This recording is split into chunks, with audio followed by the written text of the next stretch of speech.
好，大家还记得吗？去年我们讨论非常多有关于这个全球车用的晶片供应链动荡，就是因为有这个安氏的半导体晶片之乱。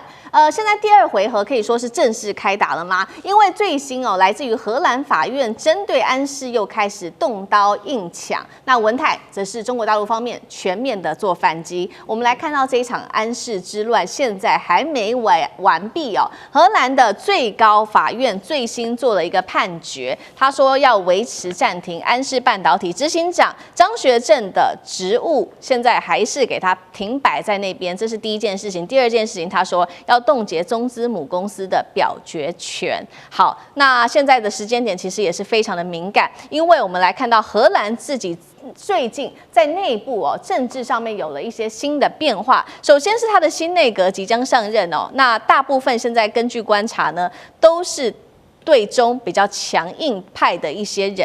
那么荷兰的政坛对中安全的讨论也在升温当中。欧洲现在也自己说希望经济上保有自己的安全性。那法院虽然维持冻结的措施，但是引发了安氏的控制权争议，现在在持续的升温当中。欧洲现在针对中国有非常多的是强硬派，那么去风险化的背景之下，到底荷兰的这个法院的判决有没有一些政治上面的意涵？荷兰法院的判决，让这个张学正停职是司法的判决，还是他在呼应荷兰的内阁要对中强硬？厉将军怎么看？这完全就是在美国压力之下的一个判决结果。我们看到荷兰法院判决书上面所提到的它其中提到一点，第一个是擅自改变应对美国出口限制的策略，这不就是摆明了这个毫不作假就是被美国的这种压力所造成的判决。第二个，他判决的理由是什么呢？是说这个文泰在这个管理方面失当那这个就很大的争议啊！你怎么可以说是管理失当？但是我觉得这个政治判决的结果当然会对全世界造成几个影响。第一个就是供应链的影响，所有汽车产业安氏半导体在汽车产业链上面来讲，它虽然说不是很精密、很先进的半导体。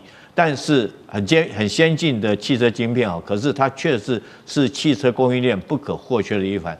当这个判决下来以后，我觉得第一个当然会影响到的是全世界汽车的这种制造的供应链会产生问题第二个来讲会产生的就是伤害这个安氏半导体的员工上万个员工，可能包括2.5万个客户都会受到连锁的影响。那我认为这次当然后续来讲的话，到底会多久？现在荷兰法院来讲，它也这个模棱两可，他现在只是说暂时做这个判决，后续还要继续调查。可是他并没有讲说是这个调查要调查多久，很可能是半年以上的调查那在这种状况之下，我觉得对这个安氏半导体确实是不公平的啦。那后续来讲，当然值得我们去对于这个判决值得关心的是，这个张学正是不是管理失当？这在法院判决书里面，我觉得还有很大的争议。第二个来讲的话，文泰对于安氏半导体的控制权是不是应该要恢复？因为他本来就是最大股东他本来就有控制权所以这两者来讲的话，对法院荷兰这个法院的判决是产生很大的疑虑跟争议。好，那我们接下来就看那中国大陆又会怎么做这个接招。那现在我们看到这个荷兰它的法院的判决是悬在那边嘛，其实现在最紧张的也就是欧洲这些车厂了，还有车企，因为在去年的时候，因为安氏之乱，大家还记得吗？当时就是晶片一度断货，那后来是靠中国大陆的一些豁免，所以才有了这些晶片。现在又在闹这一出，接下来对于欧洲车厂是否再掀起危机呢？因为我们知道文泰它是全球的车用功率元件的关键供应商，给了德国给了许多欧洲的国家等等。北京接下来又会如何反制？那委员又怎么看？北京的反制当然要方方面面啦前一段时间北京的反制非常好，我给他竖大拇指，这是教科书级的反制，非常好，把所有的出口到欧洲的全部晶片全部禁止出口，让欧洲的汽车产业，坦白讲那安氏半导体那个晶片不值得多少钱，可是一个车子里面轮胎是最便宜的，没有轮胎你就不能走出去，这很现实嘛。所以上次弄得非常好，那这一次荷兰法院再这么做，不要跟我讲什么法律的理由，那都骗人的。荷兰本身啊，他们就有海盗的血统，海盗的子孙就也会干海盗的事。中国人要有这种自觉啊，因为中国人自己没有干过海盗，对不对？他整天被海盗欺负，被倭寇欺负，他是不知道海盗的习惯跟行为的模式啊。那怎么办？海盗就怕打。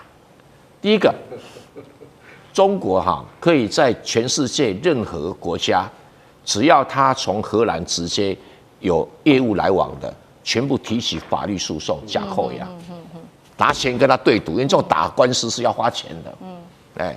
你说荷兰，注意到荷兰安氏半导体的母公司，以及对这几个经营管理阶层发出国际逮捕令、海盗逮捕令，为什么不写？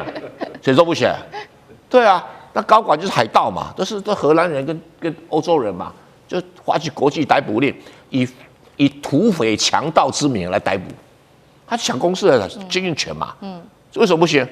他只是包着一个什么那个荷兰的那个什么官员的一个名义，而且要对荷兰官员进行权力的制裁，这怎么可以软弱啦？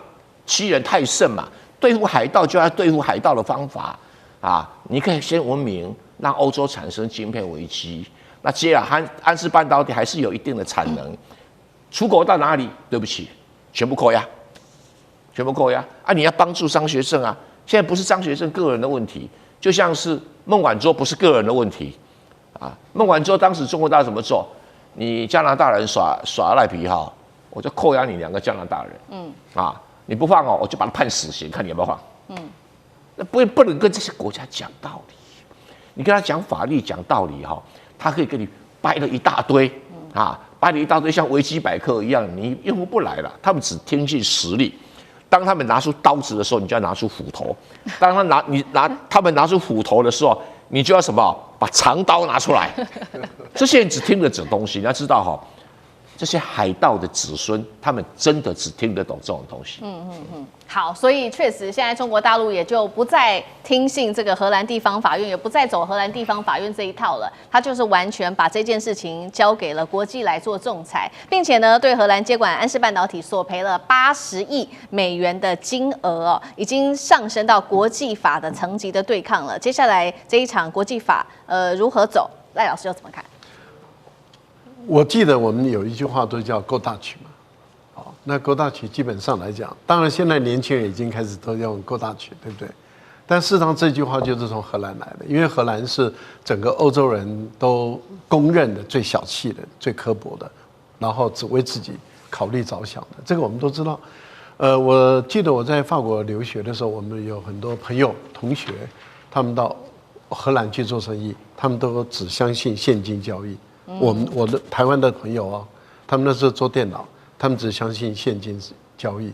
为什么？因为他们知道荷兰人会把你拼吞、没收、吃掉你，所以他们对荷兰人是毫无任何信任感，那信任感是0。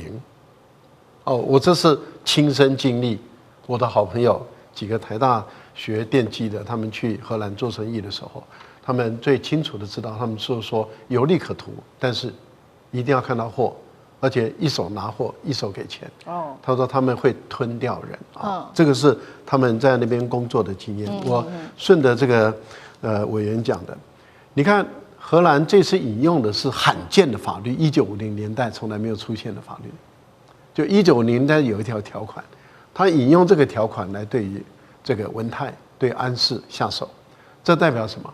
这代表对于这样的一个国家来说，它基本上来说。它就是一个不讲理了，所以在地方法院将做判决了以后，那这个文泰当然已经很清楚了，你荷兰的法院不可信，那不可信就放弃走国际仲裁。我个人认为不会只是走国际仲裁因为中国大陆政府是给他做后盾。是荷兰，不要忘了，荷兰在欧洲它是靠贸易、靠商业。那如果说今天这个荷兰是要这样子硬生生的，尤其现在几右翼都上来，要硬生生的抢走中国的公司，中国不会坐视不管。我们从这一次中国大陆政府出手，就可以看出中国大陆不会让它的厂商在海外受气，被欺负，所以中国一定会出手。这一出手啊，例如说对于荷兰的贸易转口，还有荷兰的很多的限制，就会更多了。我个人认为会产生非常多的负面影响，对整个荷兰的国际形象，对荷兰公司在中国人眼中的地位，荷兰是要靠贸易的。荷兰是欧洲里面在中欧、西欧一个非常重要的枢纽点，而这个重要的枢纽点，它的一个最大的客户是中国。而如果它一旦跟中国大陆产生问题的话，那你想这个枢纽点不能被汉堡取代因为德国的汉堡一直就想取代这个安特卫普嘛，就是一直想取代荷兰的这个地位。所以我个人认为荷兰的这种偷鸡这个真的是我同意蔡委员所讲的，这个海盗连小鸡他都想偷，这种就是想用抢的方式，因为本来他是做快垮的，是中国把他救起来，他看到救起来了赚了钱了，就想抢回来，这典型的就是海盗行为，已经没有什么话说的了。对，好，谢谢赖老师。那我们休息一下，马上回来。地缘政治、美中之争、战略价值、强权崛起、小国生存，现在与未来洞悉世